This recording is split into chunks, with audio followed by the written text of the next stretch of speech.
What's going on, everybody? It's the Power 5 for Tuesday, August 15th. I am Bryan Power, of course. Who else would it be? Welcome to Wager Talk TV.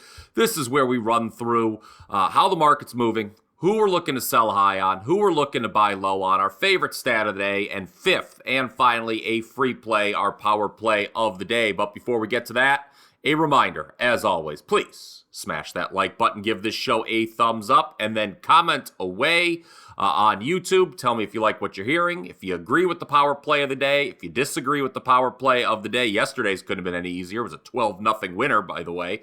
Share your own favorite bets for today's card. Let's keep this thing interactive, and of course, make sure you are subscribed to the Wager Talk YouTube channel. A ton of great sports betting content each and every day. You're going to be seeing a lot more of me over the next 24 hours. Wager Talk today with Tez and Tez? How about Teddy and Prez at noon Eastern? I'm on First Pitch as well at 2 Eastern, talking a little Major League Baseball, obviously. And then tomorrow morning, stoppage time. That is all before I head out to Vegas for the, as we're all gathering here at Wager Talk out there. Should be a fun time this weekend. Okay.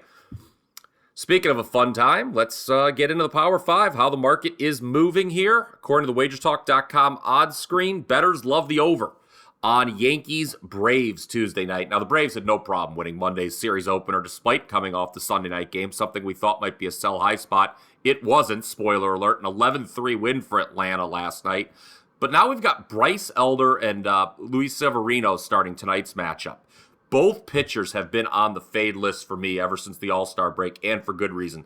Severino, in 11.77 ERA and 2.15 whip his last 3 starts, while Elder has allowed at least 5 runs in 4 of his last 6 starts.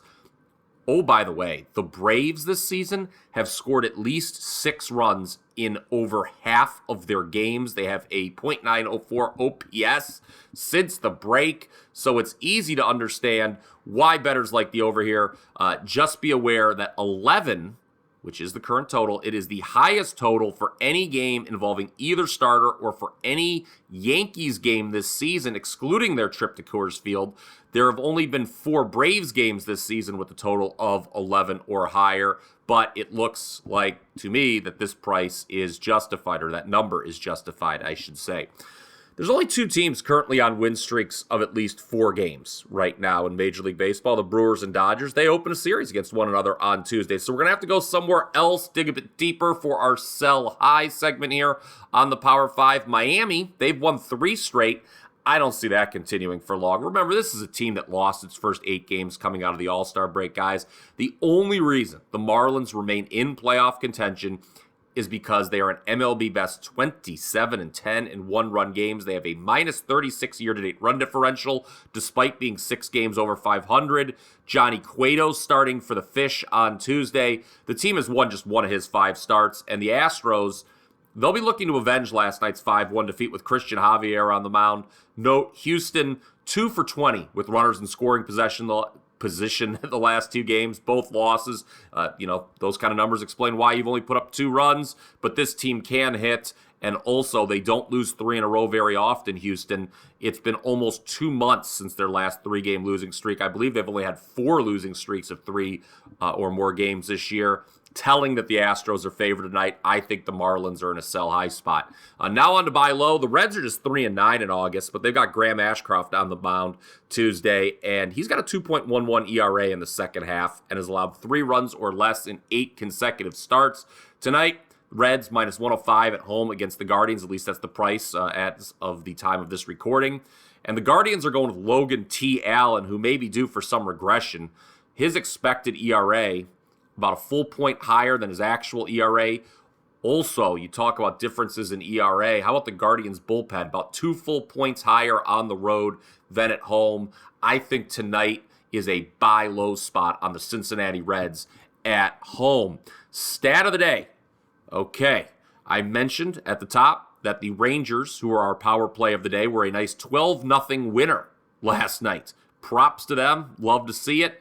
Something very interesting, though, about Texas this year. They have faced 11 different position players on the mound. That is a major league record already. Atlanta set the existing record, the previous record 2 years ago, but there have been 11 different times that Texas, whose offense is admittedly great, has gotten to face a position player pitching to them on the mound. Quite a break. Those are the little things you look for when you wonder, why it's going so right for a team. And in the case of Texas, perhaps that has been generous and kind to them. So speaking about generous and kind, here's a special offer. Use code POWER25 to save 25% off any regularly priced product on my page. That page is wt.buzz/BP. On a 7-2 MLB run the last 4 days after going 2-1 on Monday. It's also a 3-1 start to the European soccer season, 2-1 in the NFL preseason. Make sure you're on board for Tuesday. I already have 2 winners up there for you in baseball, perhaps more to come. And looking forward, we're just under 2 weeks to week 0 of the college football season. I was number 1 last year with all college football plays rated 4% or higher.